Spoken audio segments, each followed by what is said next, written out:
ನಿನ್ನೆ ಒಂದು ಫೇಸ್ಬುಕ್ಕಲ್ಲಿ ಪೋಸ್ಟ್ ಹಾಕಿದ್ರಿ ನೀವು, ಸಿದ್ದರಾಮಯ್ಯ ಸರ್ ಇದು ಮಾಡಿಬಿಟ್ಟು ಕರ್ನಾಟಕ ಸರ್ಕಾರ ಇಂಥ ಮೂವಿಗಳಿಗೆ ಸಪೋರ್ಟ್ ಮಾಡ್ತಿಲ್ಲ, ಅಂತಾರಾಷ್ಟ್ರೀಯ ಮೂವಿಗಳಲ್ಲಿ ಈ ಥರ ಚೂಸ್ ಮಾಡ್ಕೊಂಡಿದ್ದಾರೆ ಅಂತ. ಏನು ಸಬ್ಸಿಡಿ ಅನ್ನೋದೇನು ಕೊಡ್ತಾ ಇದ್ದೀರೋ ಅದನ್ನ ಜಾತ್ರೆ ಮಾಡಬೇಡಿ ಅಂತ. ಸೊ ಒಳ್ಳೆ ಮೂವಿಗೆ ಇಲ್ಲಿ ಅವಕಾಶ ಕೊಡ್ತಿಲ್ಲ ಅಂತ ಹೇಳಲಿಕ್ಕೆ ಏನಾದ್ರು ಇಷ್ಟಪಡ್ತೀರಾ ನೀವು?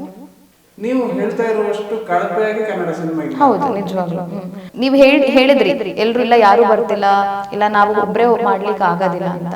ನೀವು ಸ್ಟೆಪ್ ತಗೊಂಡು ಈ ಒಂದು ಕಂಟೆಂಟ್ ಹೇಳ್ಬೋದಲ್ಲ, ನೀವೆಲ್ಲ ವರ್ಲ್ಡ್ ವೈಡ್ ರಿಲೀಸ್ ಮಾಡ್ತಿದ್ದೀರಾ, ಪ್ಯಾನ್ ಇಂಡಿಯಾ ರಿಲೀಸ್ ಮಾಡ್ತಿದ್ದೀರಾ, ಪ್ರಮೋಷನ್ ಮುಖಾಂತರ ಹೋಗ್ತಿದ್ದೀರಾ. ನಿಮ್ಮ ಮೂವಿಗಳು ಪ್ರಮೋಷನ್ ಇಲ್ಲದೆ ಹಲವಾರು ದೇಶಕ್ಕೆ ರೀಚ್ ಆಗ್ತದೆ, ಅದು ಕನ್ನಡದ ಲ್ಯಾಂಗ್ವೇಜ್. ಎಲ್ಲ ಇದು ಕನ್ನಡ ಸಿನಿಮಾಗೆ ಬಾಗಿಲು ಮಾಡಿದ್ದಾರೆ. ಸರ್, ಈ ತರ ಮೂವಿಗಳಿಗೆ ಗೌರ್ಮೆಂಟ್ ಸಪೋರ್ಟ್ ಬೇಕಾಗುತ್ತೆ. ಸೊ ಯಾವ ರೀತಿ ಗೌರ್ಮೆಂಟ್ ಸಪೋರ್ಟ್ ಮಾಡ್ಬೋದು ನಿಮಗೆ? ನೆಕ್ಸ್ಟ್ ವಾರ್ತಾ ಇಲಾಖೆಗೆ ನಾವು ಹೋಗಿ ಅಪ್ಲಿಕೇಶನ್ ಕೊಡ್ಬೇಕಾ, ಇಲ್ಲ ಅಕಾಡೆಮಿಗೆ ಹೋಗಿ ಅಪ್ಲಿಕೇಶನ್ ಕೊಡ್ಬೇಕಾ, ಇಲ್ಲ ಸಿದ್ದರಾಮಯ್ಯ ಅವ್ರಿಗೆ ಕೊಡ್ಬೇಕಾ, ಯಾರಿಗೆ ಏನು ಮಾಡಬೇಕು ಅಂತಾನೆ ಗೊತ್ತಿಲ್ಲ ನನಗೆ. ಸೊ ಇಲ್ಲಿನ ಜನರು ಇವಾಗ ಕಂಟೆಂಟ್ನ ಮರಿತಿದ್ದಾರೆ ಅನ್ಸುತ್ತೆ, ಎಲ್ಲೋ ಕಮರ್ಷಿಯಲ್ಗೆ ಜನ ಮುಗ್ದು ಬೀಳ್ತಿದ್ದಾರೆ ಅಂತ ಅನ್ಸುತ್ತೆ ಈಗ. ಹೌದು, ನಮ್ಮ ಇಂಡಸ್ಟ್ರಿಯಲ್ಲಿ ಸಿನಿಮಾಗಳು ಹಿಟ್ ಆಗ್ತಾ ಇಲ್ಲ.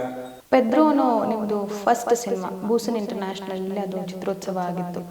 ಕಮಲ್ ಹಾಸನ್ ಅದನ್ನ ನೋಡಿ ಅದ್ರ ಬಗ್ಗೆ ಒಂದು ಲೆಟರ್ ಬರೆದ್ರು. ಅಲ್ಲ, ಮತ್ತೆ ಎಲ್ಲರೂ ನಮ್ಮ ಕನ್ನಡ ಭಾಷೆ, ನಮ್ಮ ಕನ್ನಡ ಮೂವಿನ ಬೆಳೆಸಬೇಕು, ಕನ್ನಡ ಭಾಷೆ ಮಾತಾಡಬೇಕು ಅನ್ನೋ ಎಲ್ಲಾ ಕಡೆ ಕನ್ನಡ ಕನ್ನಡ ಕನ್ನಡ ಅಂತ ಹೇಳ್ತಾರೆ. ಅಂಡ್ ಅವ್ರು ನೆಕ್ಸ್ಟ್ ವಾಗಚಪಾಡಿ ಅಂತ ಸಿನಿಮಾ ಮಾಡಿದ್ದಾರೆ. ಅದನ್ನು ನಾನು ಆಕ್ಚುಲಿ ಫಸ್ಟ್ ಕಟ್ ನೋಡಿದೆ.